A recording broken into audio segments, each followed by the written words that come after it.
এটা আমার ফ্লেম। দেখুন আমি পাটকাঠি দিয়ে কি সুন্দরভাবে এটাকে বেঁধে দিয়েছি। আর এখনও কন্টিনিউ ফুল হচ্ছে, কারণ এটা পুরো শেডিংয়ে আছে বলে এখনও ফুল হচ্ছে। আর গাছটাকে একটু হাইট করব, বড় মতো করব।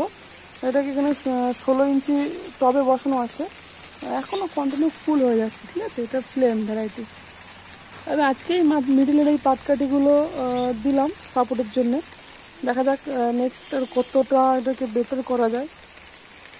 এটা কিন্তু একটু রেন সেন্সিটিভ হয়, সেভ আপনার দিকে যখন বৃষ্টি হবে খুব, তো এটাকে অবশ্যই শেডিংয়ে রাখতে হবে। দেখা যাচ্ছে বাইরের দিকে প্রচণ্ড বৃষ্টি হচ্ছে, তবুও কিন্তু এর মাটিটা এখনও শুকনো, পুরোটাই শুকনো আছে। এটাতে আমি বৃষ্টির জল ইউজ করি, বৃষ্টির জলগুলো হয় সেটাকে আমি ধরে রাখি বালতিতে করে, এখানে আমি ইউজ করি।